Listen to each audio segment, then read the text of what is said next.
Welcome to today's video. We are going to do a TBR jar. This is inspiration from Emily Fox. I will have her link down below. One of my goals in 2025 is to read at least 80% of the books that I own. I'm currently at 69. I just think that this would be a funner way to do it and do it in a little vlog style. Cut to me picking out a book.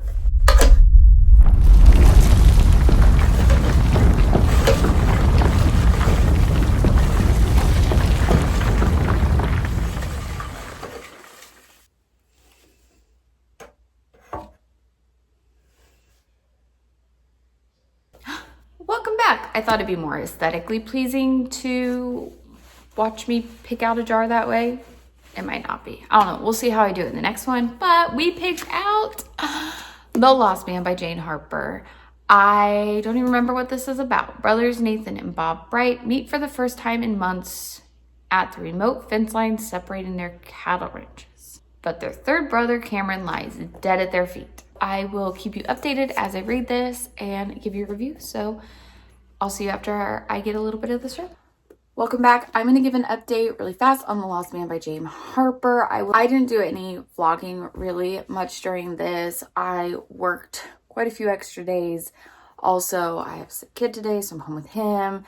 And we had the entire upstairs painted, so I've done a really bad job of vlogging. The Lost Man by Jane Harper, at first I was struggling to get into it, but I have read The Survivors by Jane Harper.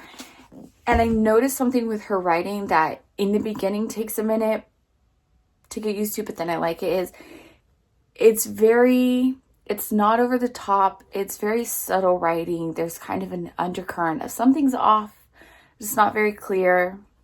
There's three brothers, Cameron, Bub, and Nathan, who live out in the outback in a very harsh environment where they, go off in cars and they have to be ready with survival kits. So one day, Nathan and Bub go to this particular area because their brother has turned up dead after missing. And it's kind of a strange thing because he was ready to, if he was stranded, to be able to survive, but he's very far from his car. There's not really an explanation of how he got in this situation. It's whether he did it himself or something happened. And as they're going through this experience, they're learning more about each other and that maybe things aren't always as clear. And there's a lot more to Cameron, the brother that died, than they realized, and just the whole life that they've all been living. So it's just really that idea that not everything is as it seems. But what always takes me a minute that I really like is just the way that you eventually really connect with the characters, and also just the almost atmospheric writing of the places that they are. You can really feel you're in there and understand how all those things connect into the story. And I really enjoy that about Jane Harper's writing. So this was another really good one that I liked. With that being said, we are going to pick out our next TBR jar picks my book. And I pre-edited the intro to the other one. I'm not sure I really like the aesthetic sense of it. So there you go. Okay, Charlie's gonna pick. Now just kind of dig around in there. Can't look. Keep your eyes closed. Pick out just one. And we are going to read, this is fitting, 13 Things Mentally Strong Parents Do. We're going to read nonfiction. Thank you, Betty.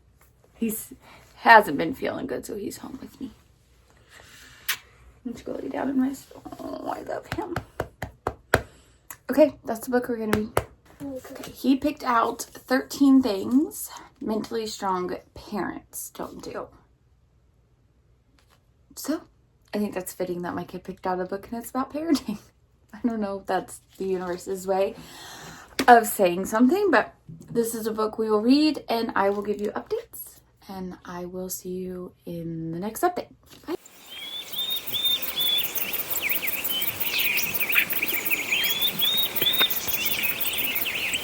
I say this in pretty much every video that I make, but I'm about to go change to go for a run.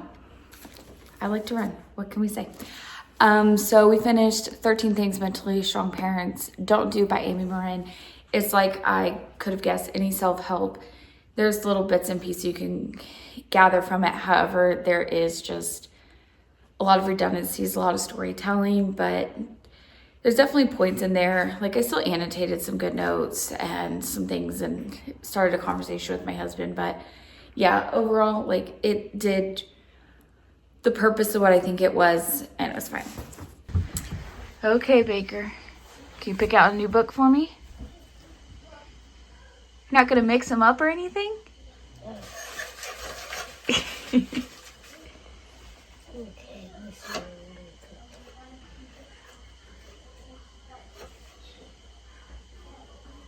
Can you show it to me? Won't focus. The Girl from Widow Hills. Now we gotta find the book on the bookshelf.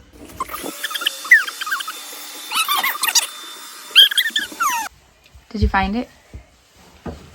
Yeah, it's right here. Oh, there it is. Can you hold it up?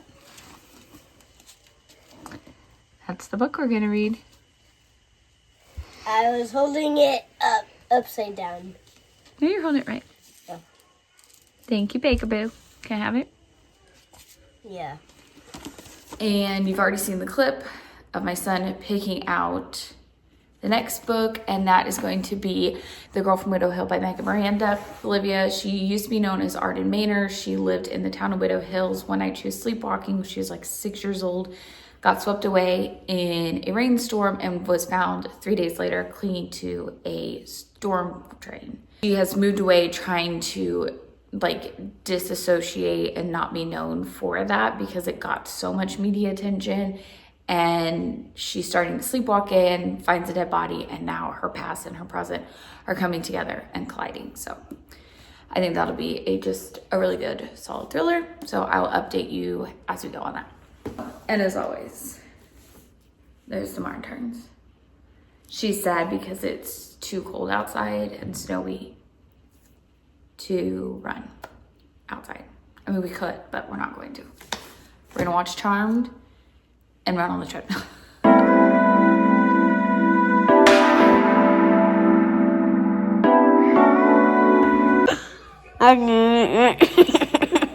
She's like, I don't care if your face is there. You're just gonna sleep on your face.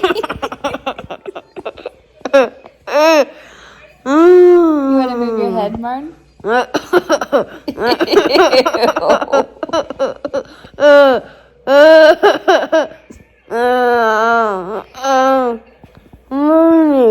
Move your face. Money. There she goes. There she goes. Oh boy. A young girl named Arden sleptwalked when she was younger during like this big storm and ended up being found 3 days later holding tight to this drain grate.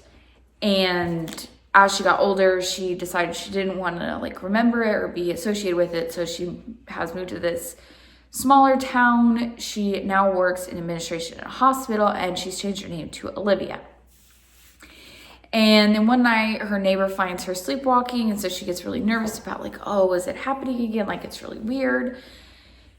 And then one night she wakes up outside and there's a dead body, and now the police are investigating, and her history of the sleepwalking has come in. So I'm about halfway through, and so that's kind of where we're at. I don't want to give too much away, just because I don't want to spoil anything, but there's definitely like some slow stuff that's like, ooh, didn't catch that clue earlier. That's the thing about these type of books or Megan Miranda books. They're just a very solid book. It's one point of view. There's something going on. You get kind of the clues. There's nothing super outrageous. So I'm really enjoying this book. I'm having fun reading it. It's kind of a palate cleanser from some of the other books that I've read. And I really am enjoying this, but I will give you an update when I'm done. And also, there's another book of mine. If I end up reading it, you'll see it. But I love how the water droplets like have texture and stuff to them. So I'll give you an update here shortly on that. And in the meantime, you can see the super cute puppy girl. If you watch any of my little running shorts, you see her a lot more. But we need to put her in more because she's so precious. Okay, I'm just gonna love on her now. Say bye.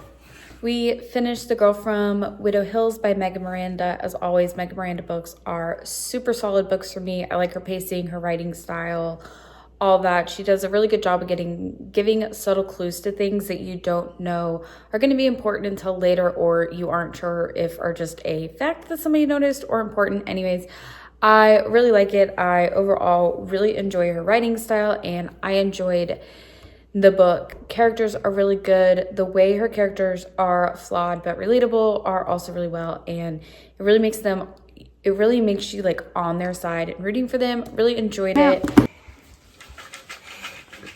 Martin, okay, now pick out one. Uh-oh.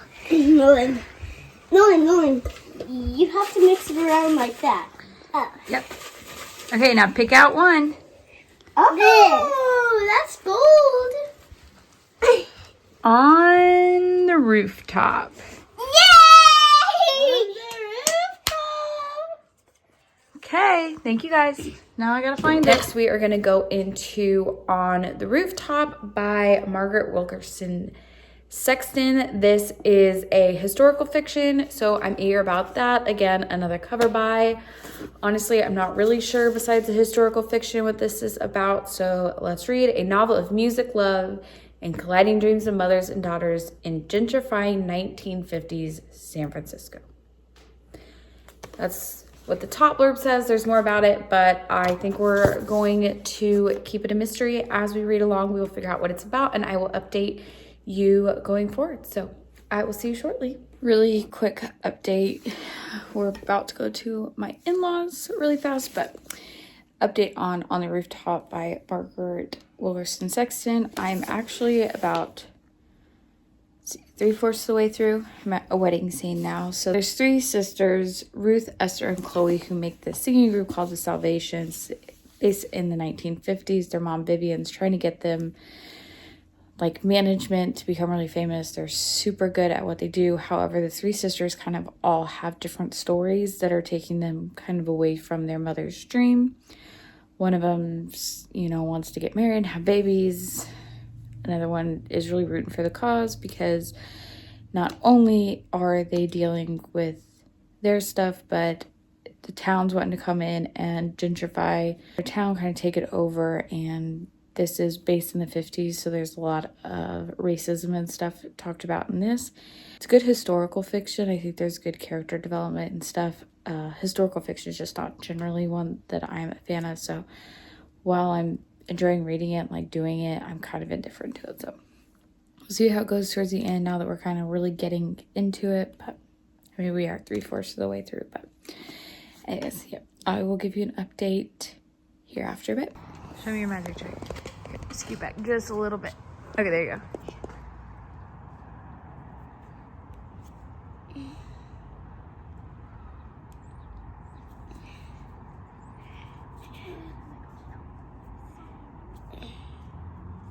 Very good. So, full disclosure, let's see if we can make this lighting at least halfway appropriate. Okay, kind of a boring background. Hey, puppy. Hey, puppy. Isn't she beautiful? Okay, anyways, she really wants to go run. I realized that I never did an outro for On the Rooftop by Margaret Wilkerson Sexton. I did finish this quite a while. Honestly, like a week ago. I got assigned a bunch of new stuff at work, so I am kind of been drowning in work life, which is fine. So I didn't really realize I never gave a review for this, so I'll give a quick outro to this, and I'll probably film a review, and it'll be up significantly later. But On the Rooftop by Margaret Wilkerson Sexton. There's these 3 daughters, Chloe, Ruth, and Esther, who were part of what were they called? The Salvations, a music group. They were really exceptional. Their mom, Vivian, really were trying to get them kind of management and get them famous. This does take place in the 1950s, so there's a lot of talk about gentrification and racism. The three sisters, however, don't necessarily have the same ideas on developing this love for becoming these famous musicians. One really finds her voice in speaking out against gentrification in her area, and she does incorporate her music into that, which I think is really cool. There's one daughter who falls in love with kind of a forbidden person, and then another one who falls in love with somebody from her neighborhood. They have a baby, like just very much wanting that family life aspect. I think this is very good. It's a well done historical fiction. The characters all have a uniqueness to them. I think the experiences of gentrification and racism, obviously I've never experienced those things. I think the author does a very good job of helping the reader, for somebody who hasn't been in there, really kind of understand and be in their shoes, to be sympathetic towards that. So I think it's a really good book, and it has a really good message to it, and I think it's well written. Yeah, so I would still recommend it. I had fun with it. That will conclude the TBR Jar Picks My Book Part 1, and I will come back with the Part 2 whenever I get back to reading books, because right now it's kind of not very efficient in book reading. So anyways, yep, thanks for watching. Let me know if you have any thoughts, comments, suggestions on any of the books I read, etc., and I will see you in the next one. Bye.